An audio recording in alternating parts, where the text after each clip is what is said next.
Oi, gente, tudo bem com vocês? Sejam bem-vindos ao canal Meu Momento com Deus. Pois muito bem, estamos dando sequência ao nosso estudo guiado, um estudo a cada dia, onde estamos meditando e conhecendo mais de forma aprofundada sobre o livro de Salmos. Na descrição eu vou estar deixando aí alguns links que podem ser úteis para vocês também acompanharem esse estudo, terem o devido acesso e assim estarem alinhados junto com a gente, né? Nesse estudo tão importante sobre o livro de Salmos. Nessa ocasião, como já é o nosso costume, eu quero convidar você a fechar os olhos para nós orarmos e logo em seguida darmos início ao nosso estudo de hoje, segunda-feira. Oremos então? Oremos. Senhor Deus, que estás nos céus, como é bom, Pai, mais uma vez estarmos aqui reunidos para poder te adorar, poder te conhecer, poder tirar lições e aprendizado para a nossa vida. Que teu Santo Espírito esteja aqui em nosso meio, nos ensinando, nos lembrando e nos dando sabedoria. Essa é a nossa oração em nome de Jesus Cristo. Amém. Amém. E o tema da lição de segunda-feira é confiança em tempos de dificuldade. E assim que eu li, vou falar particularmente por mim, esse tema, eu trouxe muito à memória vivências que a gente, como cristão, a gente tem. Que é muito difícil para o ser humano passar por momentos de dificuldade e ter confiança. E eu acredito que essa também é uma metodologia que Cristo tem, de nos mostrar que nós não temos controle sobre a nossa vida, que nós, na verdade, não temos controle sobre nada, e que Ele é soberano acima de tudo. E outra coisa que veio à minha mente quando eu li esse título, né, foi a questão do personagem Jó.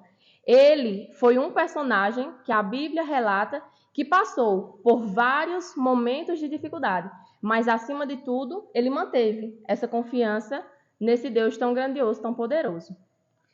É interessante desse tema porque, assim, manter a confiança em tempos de dificuldade não é algo natural nem fácil. Bem, na verdade, quando a gente está passando por algum tipo de crise, a nossa confiança tende a cair. Isso eu acho que é até provado pelos cientistas, pela psicologia, entre outros meios. E aí, a lição de hoje nos mostrou como exercer essa confiança. É tanto que foi apresentado aqui um salmo, Salmo 44, onde nós temos muitas lições a serem tiradas. Eu quero saber a sua opinião, claro, né? O que é que você achou desse Salmo 44? Quais são as lições que você tira? E aí depois a gente vai ver quais foram os ensinamentos que a lição no dia de hoje trouxe a respeito desse salmo. Eu achei muito interessante como o salmo em si, ele foi dividido. Se você tiver a oportunidade de abrir sua Bíblia e refletir nesse salmo, é uma dica que nós aqui do canal damos para vocês. E a primeira parte, do versículo 1 ao versículo 3, capítulo 44, do versículo 1 ao versículo 3, ele fala sobre os feitos que Deus havia feito no passado, realizado esses feitos na vida do povo de Israel. Então, assim, logo em seguida, vem falando sobre o autor, né? Esse escritor que fez esse salmo, ele dizendo, não só relembrando o que Deus tinha feito pelos seus antepassados, mas o que Deus também tinha feito por ele. Tinha dado vitórias em guerras, ele depositava totalmente sua confiança nas conquistas das guerras, porque esse salmo aqui, o contexto dele é de uma guerra a qual eles foram e eles não venceram. E ele fala que a confiança dele, das vitórias que ele teve, não foi através do arco dele. Ou, em outras palavras, não foi através da força dele. Ele venceu essas vitórias. Ele atribui a vitória a Deus. A esse mesmo Deus de Israel que havia já no passado feito isso pelo povo. Exatamente. E logo em seguida, ele faz o que nós muitas vezes fazemos. Questionamos a Deus. Não. Nós normalmente não fazemos isso. O natural nosso não é fazer em oração. A gente tem um certo travo nesse aspecto, a gente tem... de querer, tipo... Na minha mente... Qual a palavra? É tipo chamar a atenção de Deus. Tipo, olha, o senhor não está vendo o que eu estou passando? A gente tem cuidado, tipo assim. Não, Será até que eu você vou... falou, né? A questão de blasfêmia, né? Será que eu não estou sendo desrespeitoso com Desrespeitoso Deus? é, Às vezes a gente tem dificuldade de exatamente de ser expor, aberto com de se Deus. expor. E nessa parte, ele expõe a sua queixa, expõe a sua revolta. Senhor, a gente tem sido fiel, a gente tem feito tudo o que o Senhor requer de nós, como teus adoradores, como os teus filhos, mas a gente está perdendo e a gente está sendo envergonhado. E o que eu achei interessante em si, né, o ponto principal para mim é o quê? Os Salmos, ele veio mostrar o quê? Como nós podemos ser abertos com Deus em tempos de dificuldade. Porque se a gente tem esse receio, é porque a gente, na verdade, não sabe como fazer isso. A gente tem a vontade de falar com Deus assim abertamente. Mas por temer essa questão de será que eu não vou blasfemar contra Deus? Será que eu não vou... É como se a gente não tivesse intimidade com Deus. Porque, É, por exemplo, quando eu tenho intimidade com você, por exemplo, você sabe que por nós sermos casados, a gente conversa de maneira bem aberta e até mesmo no momentos de conflitos, a gente é tão aberto que chega a magoar. é Ou verdade. seja, isso é por conta da intimidade que a gente tem. Isso. Pelo fato da gente não ter intimidade com outra pessoa, a gente evita dizer Receio. algumas palavras, com receio de machucar, com receio de passar do ponto, do limite. Exatamente. Isso demonstra a ausência de intimidade com o outro lado, né? Isso o Salmo 44 nos mostrou e nos ensinou e trouxe essa lição para nós, né? Porque assim, a gente tem que pensar, será que eu tenho de fato intimidade com Deus? A ponto de abrir meu coração e ser transparente de fato com aquilo que eu estou sentindo, com a situação com a qual eu estou vivendo? Ou a gente tem escolhido as palavras, a gente tem de certo modo maquiado a nossa oração? Muitas vezes a gente faz isso. E também tem esse ponto de ele nos ensinar, para a gente não ter mais esse receio da forma que falar com Deus. Porque aqui o Salmo mostrou.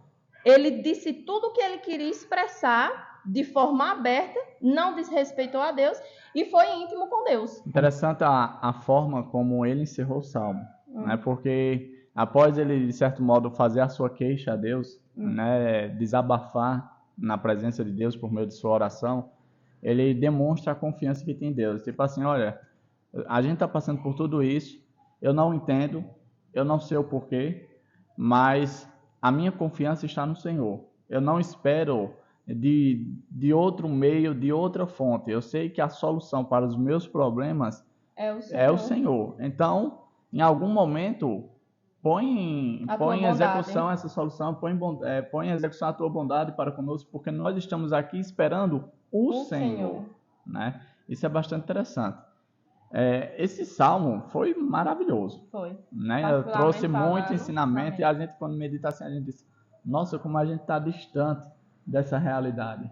E foi até algo que a lição, de certo modo, trouxe para a gente, que tipo assim, quando a gente vai fazer alguma oração pública, até mesmo uma oração particular, a gente tem procurado a escolher palavras, de certo modo, que não transparecem muitas vezes o que de fato acontece, a nossa realidade, o que está acontecendo com a nossa vida, né?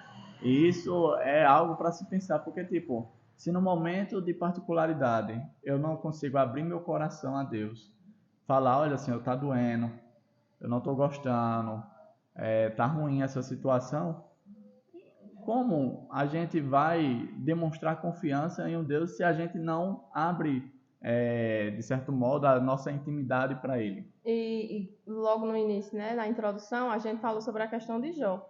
E Jó, ele teve essa intimidade com Deus, porque ele teve vários e vários questionamentos, mas acima de tudo, encerrou que nem o Salmo encerrou aqui. Acima de tudo, ele tinha confiança em Deus. Até a Bíblia diz, em tudo isso, em todos os questionamentos que Jó fez, em todas as palavras que ele proferiu, ele não pecou contra o Senhor. Exatamente. Ou seja, não é pecado, de certo modo, colocar Deus à prova nesse aspecto de tipo, conversar com ele e falar a realidade, a visão que você tem. Porque muitas vezes, como a gente vê no caso de Jó, a gente não tem acesso a todo o cenário, o plano de fundo, exatamente, as coisas que estão acontecendo, o conflito cósmico. E pegando esse gancho aí que você falou, muitas vezes a gente vê a situação pontual. a gente não vê a forma holística que Deus tem, porque Ele está no controle de tudo, no comando de tudo. E muitas vezes a gente foca no problema em si, baseado na nossa visão de mundo. Senhor, mas eu merecia isso, Senhor. Eu estou sendo fiel a tu nisso, nisso, nisso. E por que que isso aconteceu comigo? A gente foca muitas vezes no problema, mas a gente esquece de que existe um grande conflito. Existe um grande conflito, existe um Deus soberano acima de tudo e que com certeza, se aquilo aconteceu, tem um propósito. Então a gente tem que parar de focar no problema e focar mais a confiança em Deus quando nós estivermos passando por essa dificuldade. Eu acho que uma grande lição também é que mesmo em situações de dificuldade, a solução não é se afastar de Deus porque aparentemente ele está em silêncio ou distante, não. O Salmo 44 falou muito sobre isso, que por mais que as coisas não estivessem saindo como o autor do Salmo queria, ele ainda cria que Deus era o Deus dele, que ele era quem iria resolver o problema. E eu gostei muito, Davi, para encerrar, porque se deixar nós vamos falar aqui até a pergunta final, que veio aqui no rodapé, que diz: relembrar o passado, quando a presença divina parecia muito real, pode ajudá-lo a lidar com os momentos que os problemas o fazem pensar que Deus está distante? Você acha que se lembrar, como o Salmo aborda aqui, tudo que Deus fez, lhe ajuda nos problemas que você passa atualmente na sua vida? Sim, com certeza, porque a partir do momento que a gente lembra o que ele já fez no passado, né? As bênçãos, as maravilhas, as proteções, os prodígios, os sinais, tudo isso, a gente pensa, se ele fez no passado, ele pode fazer na atualidade, no momento agora. Mas eu queria puxar mais ainda o ganchinho. Puxa aí. Mas antigamente, Deus não falava, Deus não era presente, mais presente do que é no nosso tempo, não? Eu costumo dizer, Andressa, que Deus não muda, e é até uma afirmação que a própria Bíblia faz, eu não mudo, né? Ele só meio que alterou a forma de se comunicar. Até existe um texto no Novo Testamento que fala assim, no passado Deus se fazia conhecer, falava de várias formas, como por exemplo por meio pelos profetas. Nos dias atuais, ele tem utilizado o Filho para se revelar, para se apresentar ao seu povo. Então isso é maravilhoso. Pois muito bem, chegamos ao fim do nosso estudo guiado, onde tiramos algumas lições preciosas a respeito de como devemos orar, da confiança que devemos ter mesmo em situações de adversidades. E fica aquele nosso convite para você, né? Estuda a lição, fica junto com a gente, acompanha aqui. Se você quiser, compartilhe a sua opinião embaixo, o que é que você está achando, se está gostando, se teve alguma dúvida, se não entendeu alguma coisa que a gente falou, é muito importante isso, porque é interessante esse feedback para a gente saber se está não atendendo a necessidade, mas se estamos nos fazendo compreender. Isso. Né? Porque para nós aqui pode parecer muito claro. Né? E a mensagem não está chegando até você. E talvez você esteja meio que confusa. Não estou entendendo o que eles estão falando. Então, qualquer coisa, compartilha aqui a tua opinião nos comentários. E não esquece de se inscrever no canal, de deixar o seu like, compartilhar com todos os seus amigos e voltar aqui amanhã para o nosso encontro, para o nosso momento com Deus. Ok, até a próxima aí. Tchau, tchau!